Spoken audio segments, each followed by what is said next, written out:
오늘 말씀 우리 함께 봉독하도록 하겠습니다. 오늘 말씀 누가복음 11장 5절에서 13절 말씀까지입니다. 제가 성경을 봉독하도록 하겠습니다.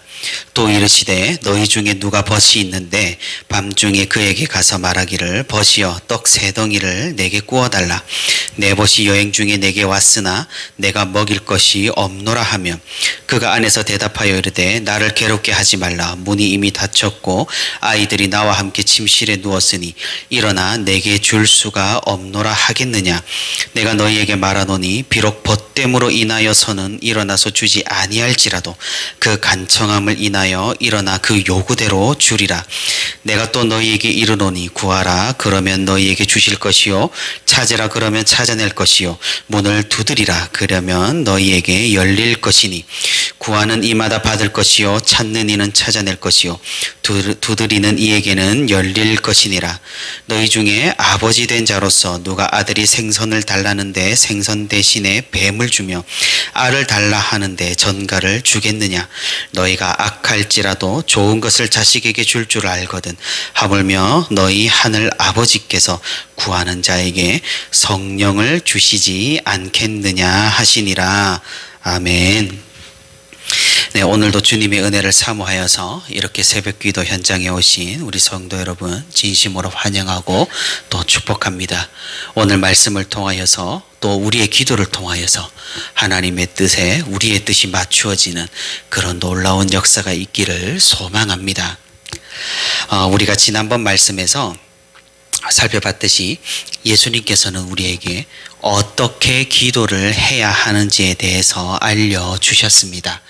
그래서 한번 요약을 해본다면은 먼저 하나님의 나라와 그의 영광을 구하고 그리고 그 다음이 우리의 필요를 위해서 간구하는 그런 순서입니다. 이런 기도의 방법은 예수님께서 먼저 그의 나라와 그의 의를 구하라고 하신 말씀과 일맥상통합니다.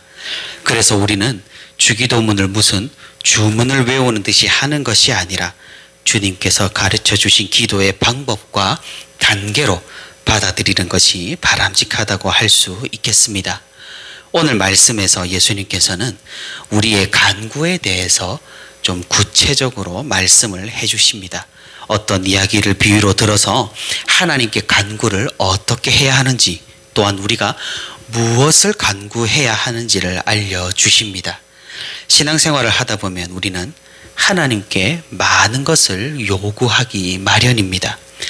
그러지 않아야 하는 줄을 또는 그러지 않아도 되는 줄을 알지만 우리의 연약함은 이기기가 그리 쉽지가 않습니다. 예수님께서 말씀하시듯 기도는 끈질긴 싸움입니다. 하지만 그것은 설득의 과정이 아니라 변화의 과정입니다.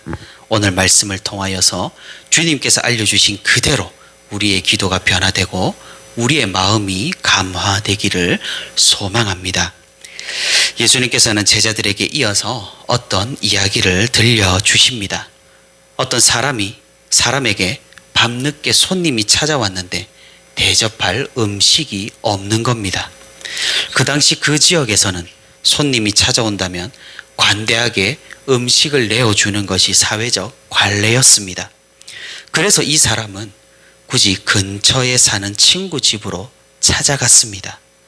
아마도 이 친구는 집에 먹을 것이 조금은 풍족한 사람이었나 봅니다. 친구의 집 문을 두드리면서 떡 세 덩이를 빌려달라고 말합니다. 예수님께서 말씀하시기를 이 친구가 친구라서 빌려주는 것이 아니라 이 시간에 자신을 찾아와서 이렇게까지 간청하니 필요대로 준다고 말씀을 하십니다. 간청하다라는 단어를 우리가 원어로 살펴보게 되면은 수치스러움도 모르고 뻔뻔하다라는 의미를 가지고 있습니다. 확실히 야밤에 떡 세 덩이를 요구하는 사람은 뻔뻔해 보입니다. 사실 친구 사이라면 절대로 하지 않을 행동이지요. 아무리 막역한 친구지간이라도 지킬 것이 있기 때문입니다. 하지만 이 사람은 그럼에도 불구하고 요청을 했다는 사실입니다. 빌려주는 사람도 이 사람이 웬만해선 이런 요청을 하지 않았음을 알았을 것입니다. 이렇게까지 간청을 하니 빌려주는 사람도 불편을 무릅쓰고 빌려준다는 말입니다. 우리는 이 말씀을, 이 예수님의 이야기를 듣고 조금은 오해를 할 수 있을 것 같습니다. 우리가 하나님께 구하는 것을 끈질기게 구하면 하나님께서는 결국 들어주신다고 말입니다.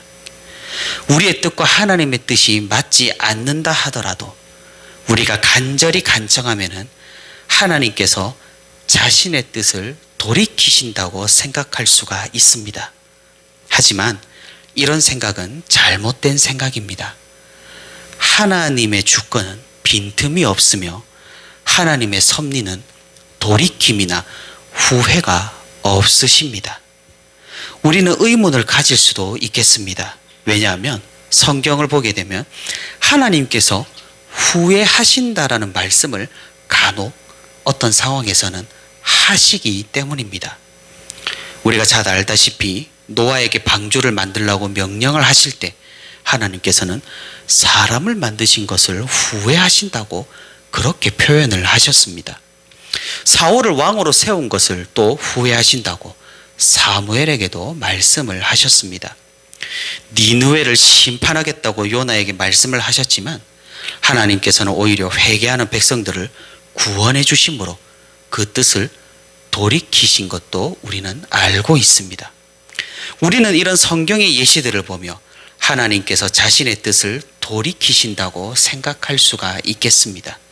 하지만 우리는 잘 생각을 해봐야 합니다. 이것은 하나님께서 우리에게 맞추어 주시는 은혜라는 사실입니다. 하나님의 심정과 하나님의 마음을 우리 사람이 표현하는 대로 하나님께서도 똑같이 말씀해 주시는 것입니다. 정말로 하나님께서 사람을 창조하심에 후회를 하셨겠습니까? 보기 좋았다고 말씀하셨습니다. 인간의 완악함과 인간의 죄악됨을 보시고 노아에게 심판의 정당성을 설명하기 위해서 그렇게 표현을 하신 겁니다. 요나에게도 마찬가지입니다. 본래 하나님의 뜻과 계획은 니느웨 백성의 회개와 돌이킴이었지 심판이 아니었다는 말입니다. 오늘 본문에서 예수님께서 알려주시는 것도 역시 마찬가지입니다. 예수님께서는 우리가 하나님의 뜻을 바꿀 수 있다고 말씀하시는 것이 아니라 우리의 끈질김에 대해서 강조하고 계시는 것입니다. 우리는 하나님께 기도할 때 사실 이 비유에 나온 사람처럼 그렇게 간절하게 그 시간까지 간청하고 있는지를 생각을 해봐야 할 것입니다. 사실 기도하는 것은 힘이 듭니다.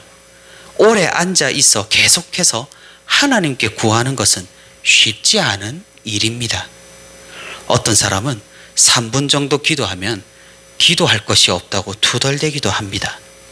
우리는 잘 간파를 해야 합니다. 기도하는 것이 왜 힘들까요?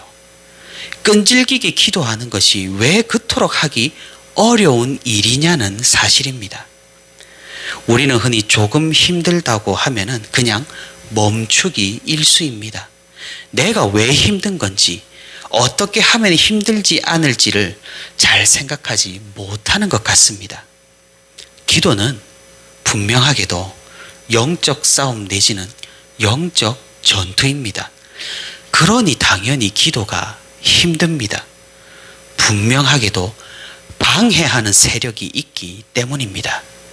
예수님께서도 밤새서 기도를 하실 때 땀방울을 분수같이 쏟으셨음을 우리는 기억해야 할 필요가 있는 것이죠.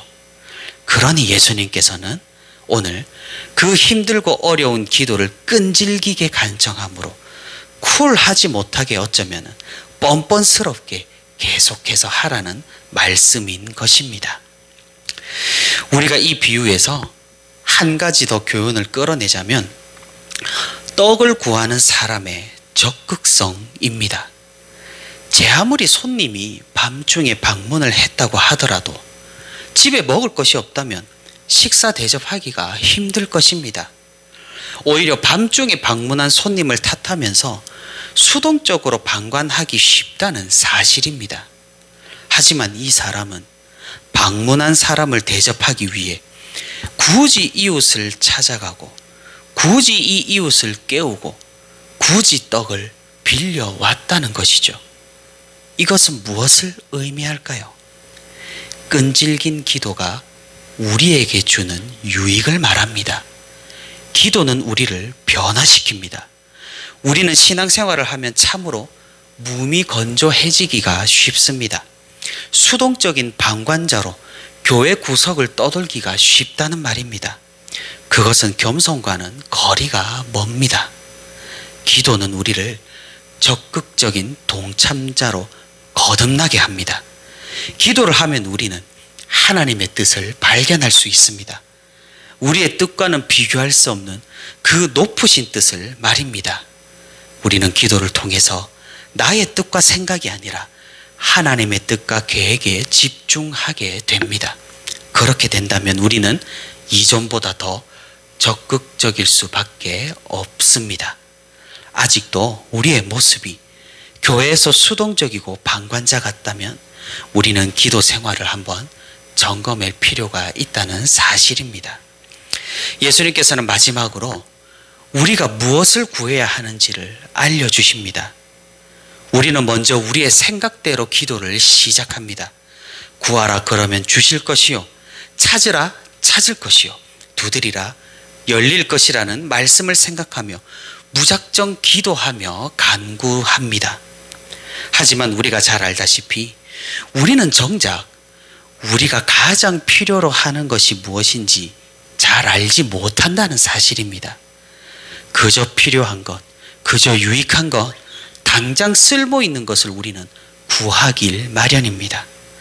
하나님 보시기에 우리는 마치 어린아이와 같아서 우리에게 진정 필요한 것이 무엇인지 모른다는 사실입니다. 참으로 아이러니한 사실이죠. 우리는 하나님께 생선 대신에 뱀을 구합니다. 우리는 하나님께 알 대신에 전갈을 구하고 있는 셈입니다. 하지만 완전한 사랑이시고 완전한 지혜이신 아버지 하나님께서는 우리가 진정 필요로 하는 것이 무엇인지를 알고 계신다는 것입니다. 영국의 대주교였던 윌리엄 템플은 완전한 사랑이자 완전한 지혜이신 하나님의 뜻을 돌이키게 하기 위해서가 아니라 우리의 뜻이 그분과 함께 조화를 이루도록 기도해야 한다고 말했습니다.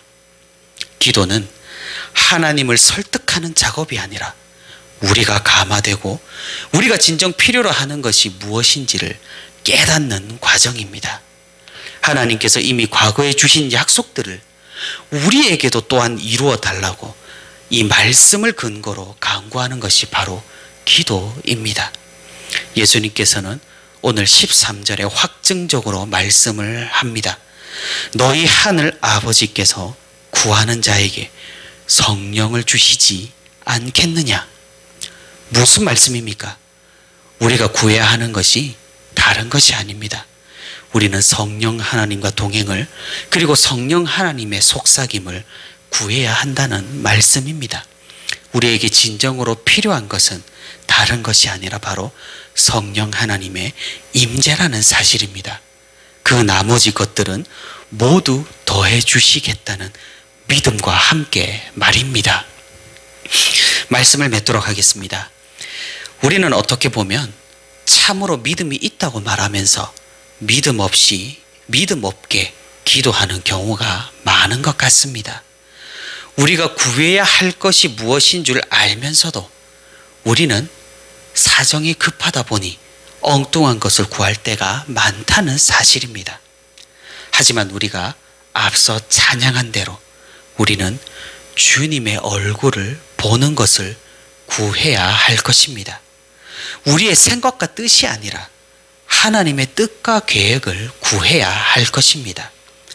나머지는 주님께서 우리에게 베풀어 주실 줄을 믿어야 할 것입니다. 사랑하는 성도 여러분, 기도는 어떤 백지수표나 어떤 마술 같은 것이 아닙니다. 그와 동시에 하나님께서도 베풀어 주시지 않는 그런 인색한 분이 아니라는 사실입니다. 우리에게 요구되는 것은 확신하는 믿음과 간청하는, 끈질기게 간청하는 간구입니다. 기도로 우리는 변화됩니다. 기도로 우리는 감화됩니다. 기도를 통해 우리는 우리가 진정으로 필요로 하는 것을 깨닫게 됩니다.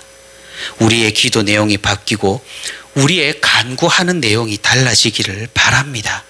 그리한다면 하나님께서는 우리가 간구한 것보다 더욱 많고 풍성한 것으로 베풀어 주실 줄 믿습니다. 우리의 뜻과 생각이 하나님의 뜻과 계획에 맞추어져서 하나님의 의와 나라가 우리 삶 가운데 펼쳐지기를 간청하며 간구하는 저와 우리 부천시민교회 모든 성도가 되기를 소망합니다.